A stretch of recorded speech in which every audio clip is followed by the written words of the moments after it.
पाकिस्तान में इस वक्त लीडर्स की ज़रूरत है या मेंटोर्स की ज़रूरत है, ये वीडियो देखने के बाद आप खुद फैसला कीजिएगा। ये जो वीडियो है ये मैं उन तमाम टीचर्स, उन मेंटोर्स, स्पेशली मेरे प्यारे स्पेशल मेंटोर के नाम, जिसकी वजह से मैं बैठ के आप सब तक ये अच्छा पैगाम पहुंचाने की कोशिश कर रहा हूँ। जेन जेड और जेन अल्फा को जो सबसे ज़्यादा ज़रूरत है आज के इस दौर के अंदर, इस डिस्ट्रैक्शंस के दौर के अंदर, मेंटोरशिप ले रहे होते हैं। वो आपको बहुत सारे मराहिल से गुजारता है, बहुत सारी तलखियाँ आती है जहाँ पे आपने बर्दाश्त करना पड़ता है। मेंटोर की मिसाल ऐसे ही है जैसे एक बाग और एक जंगल होता है। अपनी ज़िंदगी में बहुत सारा वक्त ज़ाया कर लिया, हमने अभी तक अपना कोई मेंटोर क्यों नहीं बनाया?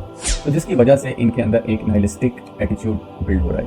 वो एग्नोस्टिक हो जाता है या तो वो एथीस्ट या थीस्ट हो जाता है। तो 18% यूथ ऐसी है, जब उनसे पूछा गया तो उन्होंने कहा कि हम सुसाइड करना चाहते हैं। इसका जो डिसऑर्डर, मेंटल डिसऑर्डर आ रहा है, जो ट्रॉमेटिक डिसऑर्डर्स है, इसका जो रिसर्चर्स हैं वो बताते हैं, कहते हैं कि सोशल मीडिया की वजह से, नेटफ्लिक्स सीरीज है, पोर्नोग्राफी है, ये जितने भी escapism is not the solution. Marketers Giants हैं, हमारे अटेंशन को ग्रैस्प करते हैं। क्योंकि आपने जनरेशन जेड और आज के दौर की प्रॉब्लम्स तो बता दी। अटेंशन जो है, इसके ताने बाने जो मिलते हैं जाके, वो नियतों से मिलते हैं।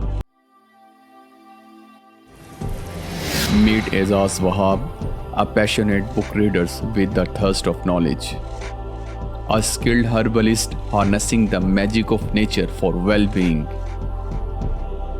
As a spiritual seeker, we explore the inner dimension of existence and the outer world beyond the sky. An aviation engineer who will explore the marvelous of light and uncovers the mysterious of the sky. As an entrepreneur, we navigate the dynamic landscape of business, transforming ideas into reality that make an impact. Entrepreneurship is not just a title, it's a mindset that embraces challenges, seeks solutions, and shape a vision into thriving reality. क्या हम अपनी ज़िंदगी में बदलाव लाना चाहते हैं? अपना मकसद हयात जानना चाहते हैं? अपने अखलाक दुरुस्त करना चाहते हैं? पाकिस्तान में क्या इस वक्त लीडर्स की ज़रूरत है या मेंटोर्स की ज़रूरत है? पाकिस्तान में इस वक्त 90% से ज़्यादा जो लोग हैं वो लीडर्स के पीछे हैं। मेंटोर्स के पीछे शायद 5% भी लोग नहीं हैं। तो ग्रोथ कहाँ से होगी? Leaders, teachers, mentor, coaches, motivational speakers में क्या डिफरेंस है? ये generation X, generation Y, millennials, ये कौन लोग होते हैं? नस्लें तब्दील करने के लिए नस्लों का वक्त दरकार होता है। क्या नस्ल बहुत जल्दी ये वक्त तय हो सकता है? जनरेशन जेड की प्रॉब्लम्स क्या हैं? हम इस वीडियो में बताने की पूरी कोशिश करेंगे आपको कि इस वक्त जो है जनरेशन जेड अल्फा की प्रॉब्लम्स क्या हैं। पाकिस्तान में इस वक्त लीडर्स की ज़रूरत है या मेंटोर्स की ज़रूरत है, ये वीडियो देखने के बाद आप खुद फैसला कीजिएगा।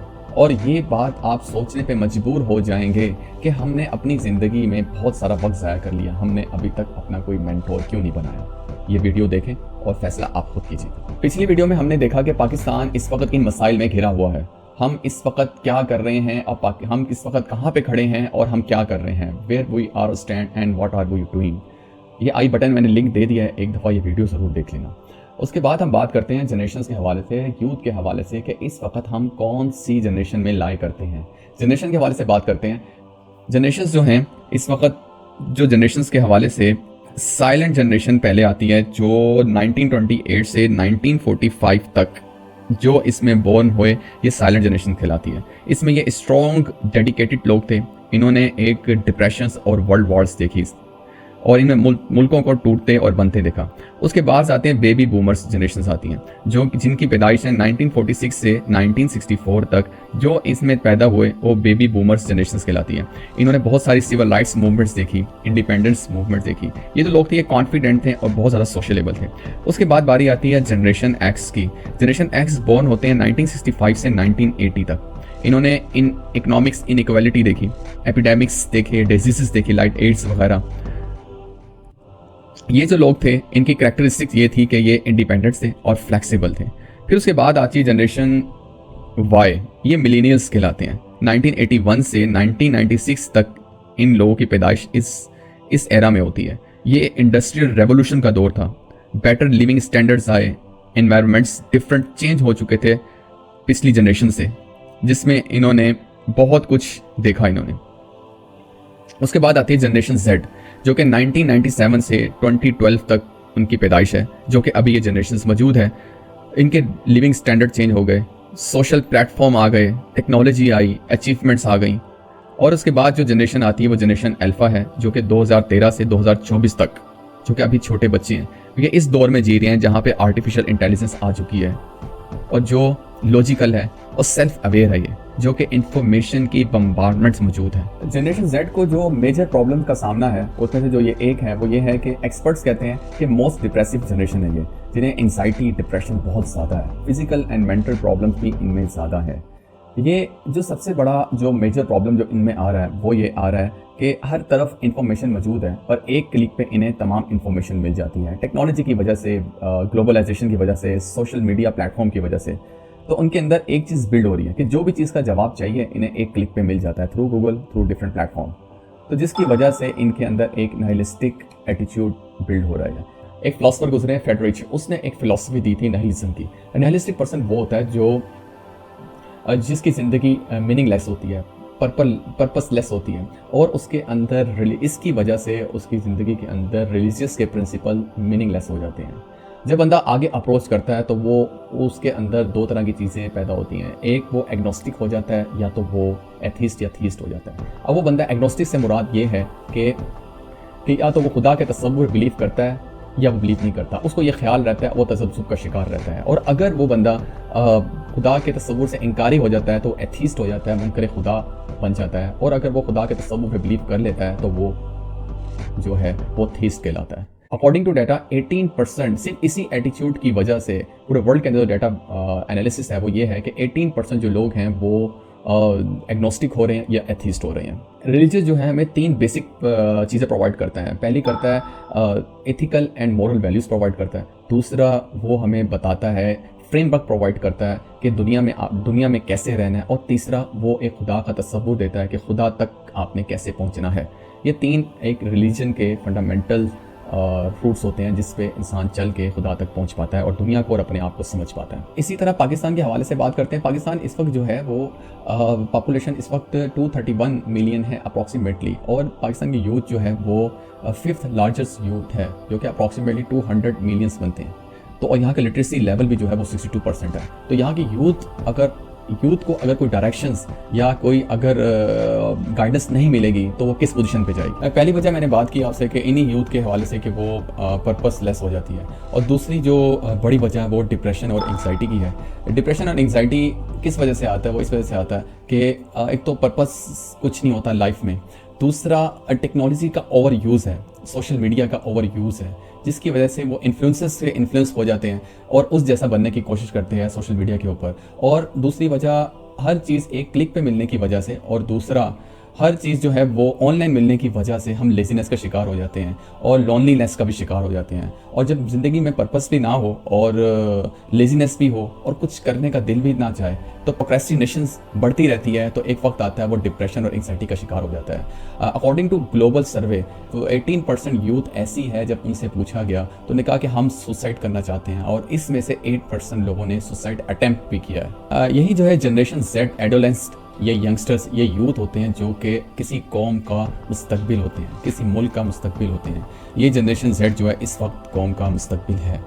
और दूसरी बात ये है कि millennials, generation M, generation Y जो है ये जो है ये कैस्पर है। कैस्पर वर्ड यूज़ होता है वहाँ पर जहाँ पे ये बंदा उस ज़माने में पैदा होता है कि एक जो जनरेशन जो है वो ख़त्म हो रही होती है और दूसरी जनरेशन शुरू हो रही होती है, वहाँ पे ये बंदा पैदा होता है और वो कैस्पर कहलाता है। तो अभी हमने अभी पहले रिसेंटली हमने टाइप जनरेशन की टाइप्स देखी। जनरेशन टाइप्स में जनरेशन जो मिलेनियल्स हैं ये इस वक्त old values, old traditions values और न्यू मॉडर्नाइजेशन के दरमियान में इस वक्त मौजूद है। और ये कैस्पर जो है ये जनरेशन वाई, जनरेशन एम इस वक्त मेच्योर एज में है, क्योंकि उन्होंने ओल्ड टेक्नोलॉजी भी देखी है और new latest technology AI artificial intelligent भी देखी है और इस वक्त देख रहे हैं। लेकिन इसमें से वो लोग इनको लीड कर सकते हैं या उन्हें गाइडलाइन प्रोवाइड कर सकते हैं वो लोग जिन्होंने इस फिलोसफी को अप्लाई किया अपने ऊपर, learn, unlearn and relearn philosophy अपने ऊपर अप्लाई की है, अप टू डेट रहे हैं एंड अपग्रेड रहे हैं।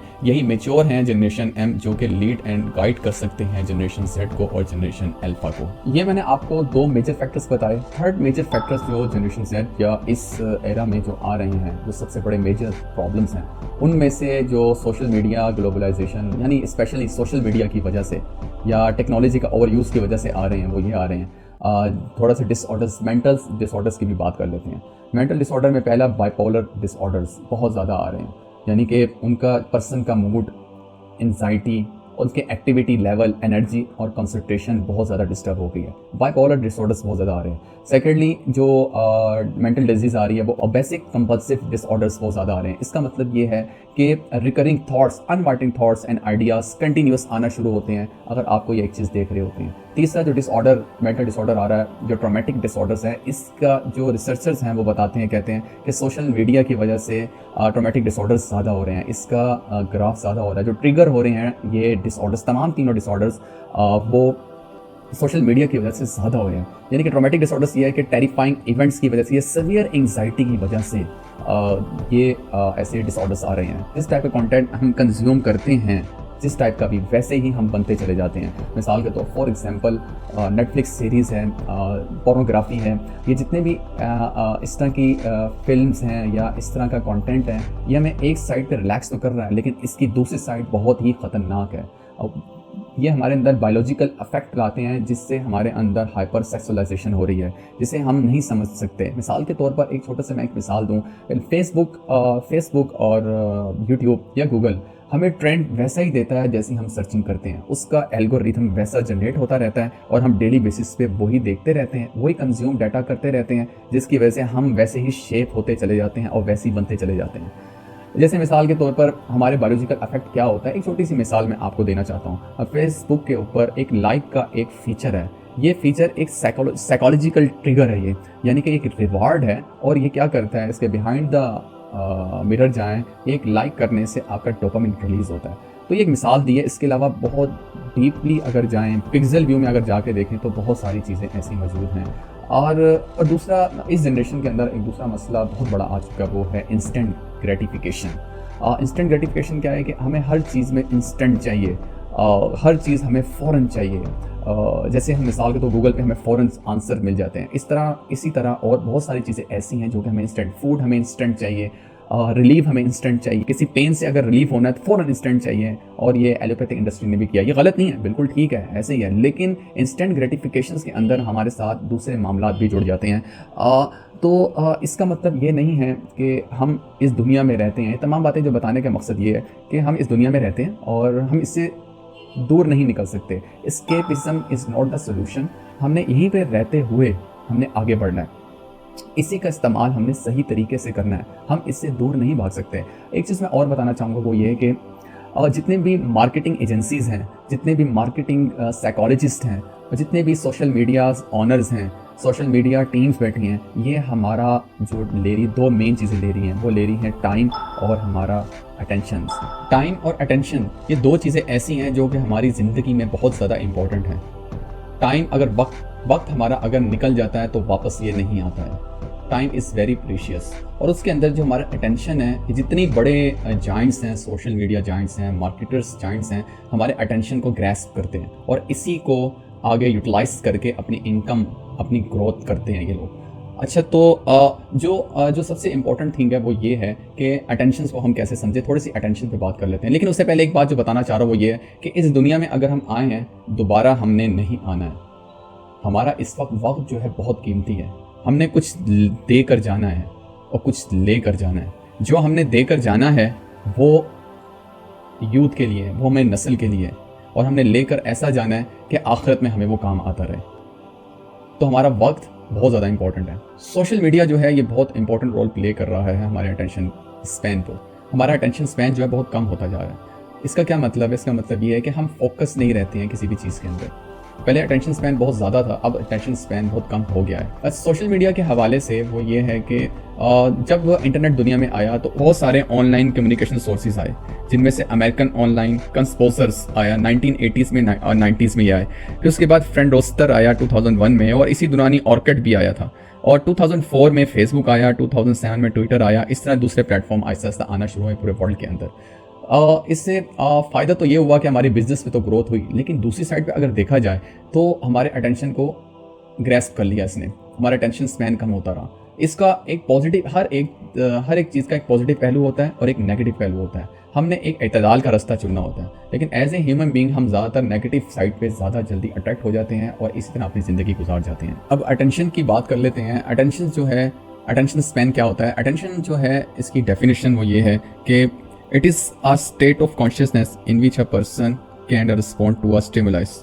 ये एक हालत है, शऊरी हालत है कि कोई शख्स जो है किसी भी टास्क में कोई टाइम देता है, वक्त देता है, फोकस होता है एक पर्टिकुलर टास्क पे, पर्टिकुलर थिंग के ऊपर। तो ये एक अटेंशन है। अटेंशन की जो है 4 टाइप्स हैं। सिलेक्टिव अटेंशन है, डिवाइडेड अटेंशन है, सस्टेन अटेंशन है, एग्जीक्यूटिव अटेंशन है। सिलेक्टिव अटेंशन ये है कि focus on one thing at one time. कोई भी आप एक टास्क के ऊपर पर्टिकुलर फोकस करते हो पर्टिकुलर टाइम तक, this is called selective attention. दूसरी है डिवाइडेड अटेंशन। आप कोई भी काम कर रहे होते हो, साथ में आप अटेंशन भी दे रहे होते हो। मिसाल के तौर पर गाड़ी चलाते हुए आप कॉल भी कर रहे होते हो, इसको मल्टीटास्किंग भी कहते हैं। सस्टेन्ड अटेंशन ये होती है कि आप फोकस किसी भी वन थिंग पे करते हो लॉन्ग पीरियड ऑफ टाइम में, यानी कि लंबे अरसे तक एक फोकस करते हो किसी भी थिंग के ऊपर। एग्जीक्यूटिव अटेंशन ये होती है कि कोई भी एक आप गोल डिसाइड कर लेते हो, ये लॉट ऑफ डेज में भी जा सकता है। आप कोई भी चीज़ के ऊपर अटेंशन होते हो उस गोल को अचीव करने के लिए with in a period of time. जो सबसे ज़्यादा इंपॉर्टेंट है वो सिलेक्टिव अटेंशन है। सिलेक्टिव अटेंशन क्या है? कोई भी टास्क, ये चारों एक अटेंशन के ही पार्ट्स हैं, अटेंशन के ही टाइप्स हैं, लेकिन जो इसमें सबसे ज़्यादा जो यूटिलाइज होती है वो यूटिलाइज होती है सिलेक्टिव अटेंशन। आज के दौर के अंदर जो सबसे ज़्यादा जो डिस्ट्रैक्ट है वो सिलेक्टिव अटेंशन है, क्योंकि हम एक टाइम के ऊपर हम डिस्ट्रैक्ट रहते हैं, फोकस नहीं रह पाते हैं, और ये हर वक्त काम आती है। हम क्लासरूम में बैठे हुए कोई लेक्चर अटेंड कर रहे होते हैं तो हम कहीं और सोच रहे होते हैं, हम नमाज़ पढ़ रहे होते हैं तो उस वक्त ध्यान नहीं होता। इसी तरह और बहुत सारे टास्क के अंदर ये सिलेक्टिव अटेंशन काम आती है, और इसका जो स्पैन है, इसका जो ड्यूरेशन है वो कम होता जा रहा है ड्यू टू इंस्टेंट ग्रेटिफिकेशंस के। और ये इंस्टेंट ग्रेटिफिकेशंस कहाँ से ट्रिगर हो रही है? हमारे सोशल मीडिया प्लेटफॉर्म से हो रही है। अब आप ये कह रहे होंगे कि आपने जनरेशन Z और आज के दौर की प्रॉब्लम्स तो बता दी, इसका सोल्यूशंस क्या है? सोल्यूशन तो मैं ज़रूर बताने की कोशिश करूँगा, लेकिन उससे पहले मैं आपको ये बताऊँ कि हमारी यूथ, हमारी जनरेशन Z और अल्फ़ा को अवेयरनेस तो मिल रही है, लेकिन डायरेक्शन और पर्पस ऑफ लाइफ नहीं मिल रहा है। तो इसके लिए जो सबसे ज़्यादा ज़रूरत पड़ती है वो एक मेंटोर की पड़ती है, और ये रिस्पॉन्सिबिलिटी है जनरेशन X और जनरेशन Y की, जो कि कस्प पर हैं हमारी जनरेशन के और इनकी जनरेशन के जनरेशन जो कि 1970s में, 1980s में जो हमारे बड़े हैं, हमारे सीनियर्स हैं, हम हैं। ये हमारी पूरी रिस्पॉन्सिबिलिटी बनती है कि इन्हें डायरेक्शन और गाइडलाइन दें जो कि अप टू डेटेड हैं, अपग्रेड हैं और जो कि तैयार हैं, प्रिपेयर हैं। इनकी पूरी रिस्पॉन्सिबिलिटी है। और इसके अलावा जो सारी जो गेम है वो सारी गेम अटेंशन की है। अटेंशन जो है इसके ताने बाने जो मिलते हैं जाके वो नियतों से मिलते हैं। और इस्लाम के अंदर तमाम जितनी भी प्रैक्टिसेस हैं, एक्सरसाइजेस हैं, वो सारी की सारी नियतों को दुरुस्त करने पे हैं। तो मैं बात ये करना चाह रहा था कि अभी हमें इनर इंजीनियरिंग की ज़रूरत है। तो इसमें जो सबसे बड़ा जो रोल प्ले करता है वो मेंटोर करता है।